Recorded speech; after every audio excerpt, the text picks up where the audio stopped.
벨롱, 전석순. 바닷물은 얼룩덜룩했다. 한쪽에는 선을 그어 놓은 듯 검푸른 자국도 선명했다. 자국을 노려보고 있으면 누군가 바닷속에서 무늬를 그리고 있는 것 같았다. 무늬를 지워내듯 바람이 사나워지자 잊고 있던 악취가 몰려왔다. 택시기사는 악취를 미리 알고 있었던 건지 큰 길에서 좌회전하자마자 창문을 닫았다. 여자는 창밖으로 시선을 돌렸다. 택시는 제법 빠르게 달리는 것 같았지만 바다는 조금도 가까워지지 않았다. 이제 냄새가 좀 가셨을까 싶어서 여자가 슬쩍 창문을 내릴 때 택시기사가 말했다. 이 구역 전체가 그럽니다. 뭐 어쩌면 이제 어딜 가나 냄새가 날지도 모르죠. 아, 왜죠? 왜긴요. 사람들이 자꾸 득실거리니까 그렇죠. 택시기사가 가리키는 곳은 여기저기 공사가 한창이었다. 공사장 입구마다 굵직한 글씨로 리조트 이름이 써 있었다. 택시 옆으로 큰 트럭이 지나갔다. 그때마다 먼지가 일어 시야가 흐려졌고 택시도 조금 기우뚱거렸다. 그러고 보니 아까 창문을 열었을 때 파도 소리라고 생각했던 게 실은 절반쯤 공사장에서 나오는 소음인 것 같았다. 얘야, 집을 리모델링해서 펜션으로 꾸며놓으면 어떻겠니? 동네엔 그렇게 수입을 얻는 집들이 좀 있거든. 언젠가 노파, 그러니까 남편의 어머니가 여자에게 건넨 말이다. 휴가 때마다 뭐하러 돈 들어가면 놀러가. 그러지 말고 펜션으로 내려오면 좋잖니. 아, 네.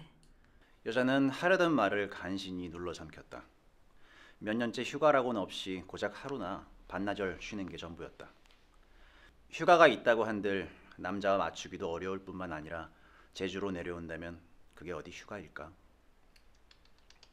서울 사람들은 눈치가 빠르다더니 대체 너는 왜 그 모양이냐? 여자는 누가 눈치 없는 건지 헷갈렸다. 돌이켜보면 그때 펜션으로 리모델링하지 않길 잘했다는 생각이 들었다. 그럴 돈도 없었고 상황도 여의치 않았으니까. 자꾸 사람들이 내려오니까 넘쳐나는 오물을 다 처리하지 못하는 거죠. 하수 처리장만 그런가? 쓰레기는 또 어떻고? 대체 어디서 하수가 흘러나오는 거죠? 얼룩이 있는 쪽에서 제대로 처리되지 않은 하수가 흘러나온 거겠죠. 뭐 당장은 어쩔 수 없는 일이지만. 어쩔 수 없다고요? 시설을 보완하려면 적어도 3년은 필요한걸요. 그동안에도 하수는 계속 쏟아질 텐데 이대로라면 점점 더 늘어날 게 뻔하죠. 악취는 뭐 말할 것도 더 없고. 택시는 예상보다 일찍 도착했다. 하지만 여자는 어쩐지 기사가 같은 자리를 맴돌다가 목적지에 내려줬다는 생각을 지울 수가 없었다. 여자는 호흡을 참고 택시에서 내렸다. 그 악스러운 파도 소리와 날선 악취가 여자를 움켜쥐는 것 같았다. 여자의 생각은 더욱 견고해졌다. 그래, 아이를 계속 여기에 내버려 둘 수 없어. 어차피 노파도 결국 병원에 들어갔다고 했다. 자신이 일하는 동안 어머니가 아이를 잘 돌봐줄 거라는 남자의 말이 통하지 않게 된 셈이었다. 그래서인지 남자는 노파의 입원 소식을 늦게 알렸다. 그나마도 여자가 자꾸 캐물어서 겨우 말해준 것이다. 남자는 여자에게 숨기는 게 많았다. 애는 어떻게 지내고 있어? 잘 지내. 그렇게 대충 대답하지 말고. 그만 좀 해. 뭘 그렇게 꼬치꼬치 물어. 남자가 아토피를 핑계 삼아 아이를 노파의 집으로 데리고 들어간 지 반년쯤 지났다. 그때까지만 해도 여자는 아이를 포기했다고 생각하진 않았다. 하지만 돌이켜보니 포기하지 않을 거라고 다짐하는 것부터가 포기의 시작이었다. 이제껏 많은 것들이 그랬다. 아침은 시리얼에서 밖에서 대충 때우는 걸로 바뀌다가 생략하는 걸로 굳어졌다.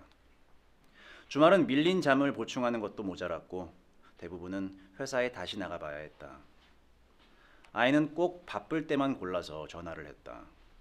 여자는 점점 지쳤고 밖에서 돌아온 여자가 남자에게 나눠줄 웃음은 남아있지 않았다. 그건 남자도 마찬가지였다.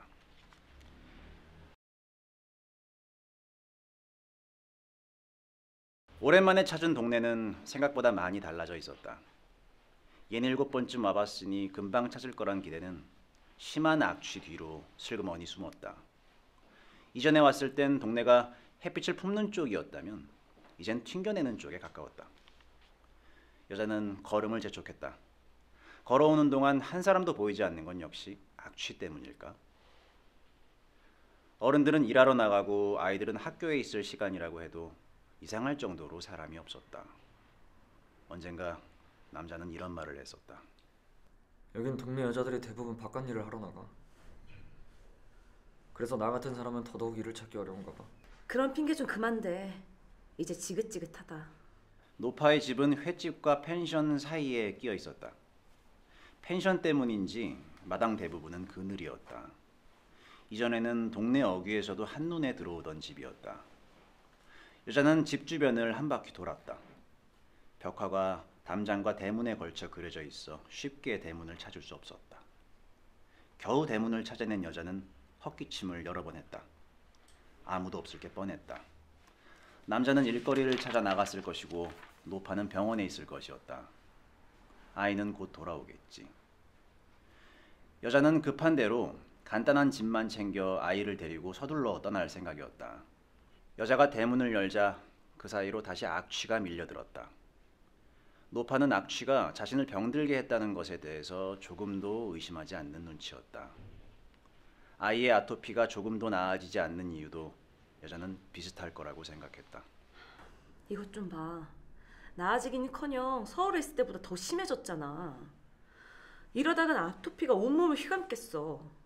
이래도 제주에 있겠다는 거야? 응. 남자는 고집을 부렸다.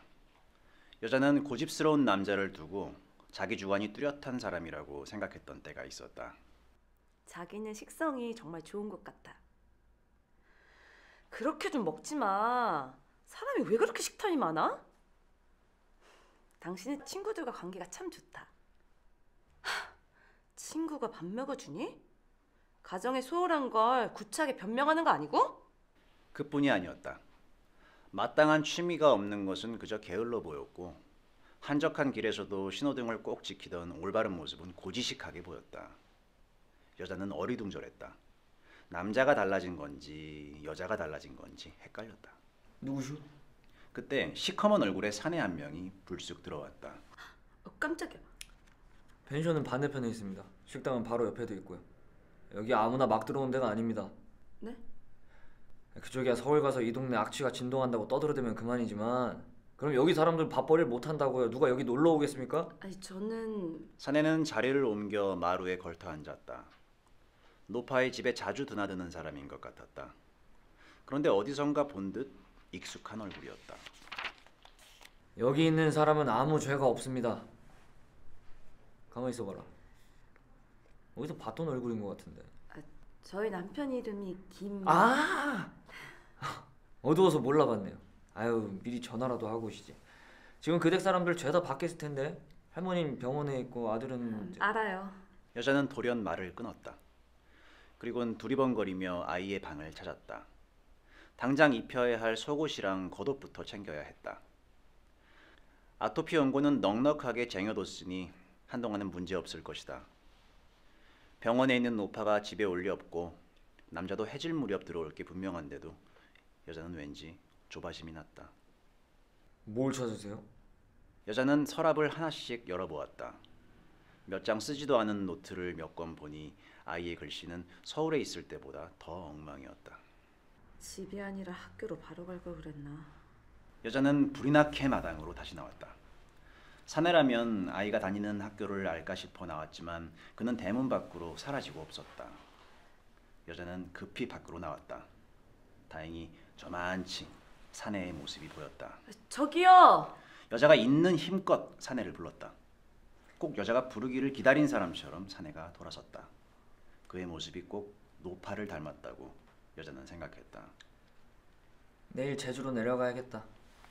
예? 며칠 머무실 거라고 하셨잖아요. 일 없다. 내일 오후 비행기표라도 좋으니 당장 끊어라. 저희 사는 아파트가 너무 불편하시죠? 음식도 입에 안 맞으시고. 그런 거 아니다. 여기 너무 조용하구나.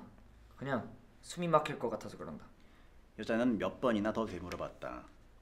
나중에야 노파가 아침 저녁으로 파도 소리의 리듬에 몸을 맡기며 바람이 출렁이는 대로 살아왔다는 것을 깨달았다. 여자는 바닷가에만 있으면 노파가 끝내 건강할 줄 알았다. 노파가 병이 들었을 때 동네에는 이미 노파와 같은 처지들의 노인들이 꽤 있었다. 대부분 악취가 원인이라는 데에 입을 모았다. 사람들이 떠나고 펜션에 방이 남아돈 건 그때부터였다. 저기요.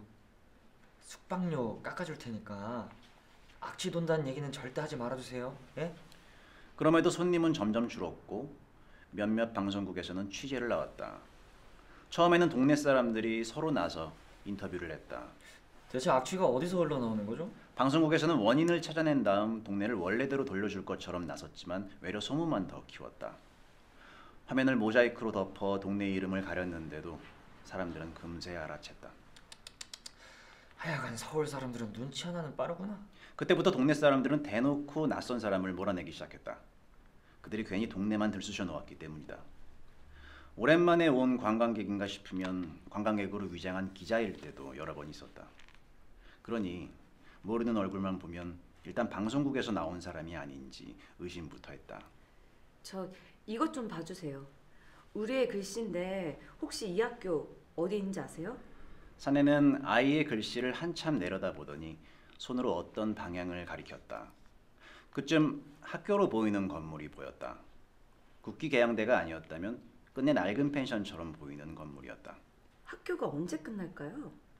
오늘은 학교에 아무도 없을 겁니다. 에? 그럼 아이들은 어디에 있어요?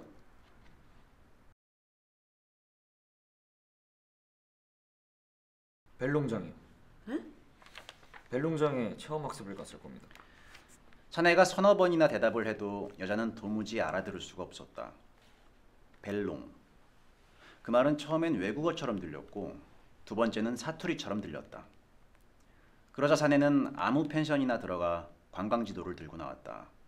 그리고 빳빳한 지도에 한 귀퉁이를 가리켰다. 여기입니다. 아이들이 여기에 가 있다고요? 여자는 사내가 가리키는 곳이 여기서 얼마나 먼 거리인지 짐작하기 어려웠다. 그래도 선생님이 아이들을 데리고 갈 정도면 그다지 멀지는 않을 거라는 생각이 들었다.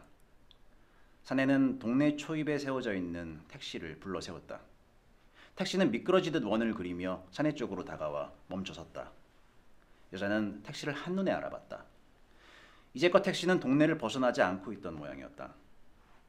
여자가 올라타자 기사가 빙긋 웃었다. 마치 여자가 다시 동네를 빠져나올 걸 미리 알았던 것처럼. 다시 돌아 나오셨네요. 여태 기다리신 거예요? 외지 사람이라면 열에 서너 명은 곧 되돌아 나오니까요. 자, 어디로 모실까요? 벨롱이요. 아, 벨롱장 가시는구나. 그 애들한테 물건 사고 파는 체험도 필요한 법이죠. 언젠가 아이도 그런 질문을 했었다. 엄마, 얼마나 체험을 많이 해야 어른이 되는 거야? 그게 무슨 소리야? 오늘 학교에서 노인 체험 학습을 했어. 노인 체험? 어떤 걸 했는데? 앞이 뿌옇게 흐려지는 안경을 쓰고 팔다리에 무거운 모래주머니를 차고 계단을 오르내렸어. 그랬구나. 기간지러.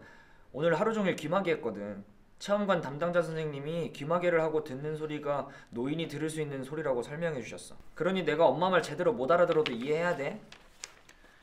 그동안 아이는 소방관이나 경찰 같은 직업 체험부터 농촌 체험과 어촌 체험까지 두루두루 거쳤다. 남자와 여자는 제주에 내려가는 일을 두고도 아이에게 체험학습이라고 못을 박았다. 제주에 가서 살아보는 체험학습이야. 알겠지? 어른이 되려면 그런 체험도 해야 돼? 제주로 떠나기 전날까지도 아이를 보내는 일이 적절한 것인지 여자는 판단할 수 없었다. 아토피가 좋아진다는 보장도 없었다. 때마침 학교에서 왕따 문제가 터졌지만 다행히 아이와는 상관없는 일이었다. 아이가 떠난 지 며칠 후엔 집으로 성범죄자 신상정보 고지서가 도착했다. 그때 여자는 얼마쯤 안도했다.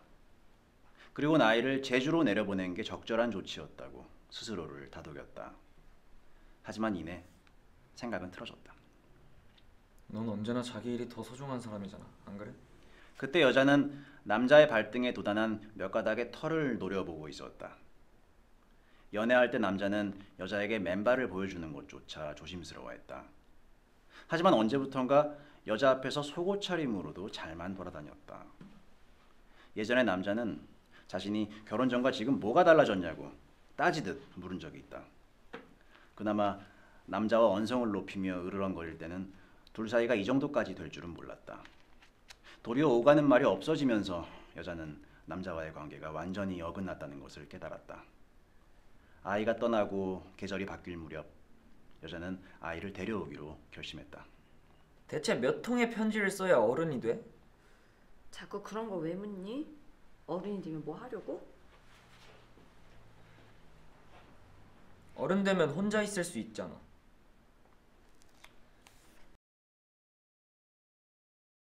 아유, 그 잠은 나중에 자고 저기 좀 보세요. 언제 또 볼지 모르잖아요. 잠시 눈을 감고 기댄 여자에게 택시기사가 말했다. 차창 밖으로 시선을 돌리니 이름을 알 수 없는 커다란 나무들과 조랑말이 보였다. 언제 창문을 열었는지 공기도 확연히 달라져 있었다. 언제부턴가 제주도 서울처럼 차가 이렇게나 밀려요. 자, 벨롱장 거의 다 왔습니다. 감사합니다. 혹시 여기서도 기다리실 거예요? 아니요. 여기서 내리는 손님들은 죄다 한참 걸리더라고요. 이제껏 금방 나오는 손님을 못 봤어요. 여자는 그 말이 시간이 걸리더라도 아이를 꼭 찾으라는 얘기처럼 들렸다. 택시에서 내린 여자가 천천히 걸음을 옮겼다. 하지만 막상 도착하고 보니 아이를 찾아낼 수 있을지 자신이 없었다. 생각보다 사람이 많았다. 사람들이 한꺼번에 웅성거리는 소리는 또 다른 파도 소리처럼 들렸다. 벨롱장과 가까워지자 악기 소리가 또렷해졌다. 근처에 다다라서는 그것이 우쿨렐레와 젬베에서 나는 소리라는 걸 여자는 알 수 있었다. 맞은편에는 작은 드럼을 치는 사람도 있었다. 밀짚 모자를 깊이 눌러 쓰고 있어서 도통 나이를 가늠할 수 없었다. 여기 모인 사람들 대부분이 그랬다. 여자는 아이의 이름을 불러보았다. 여기 혹시 아이들이 오지 않았나요? 사방에 다 아이들이죠. 몰려다니는 아이들이요.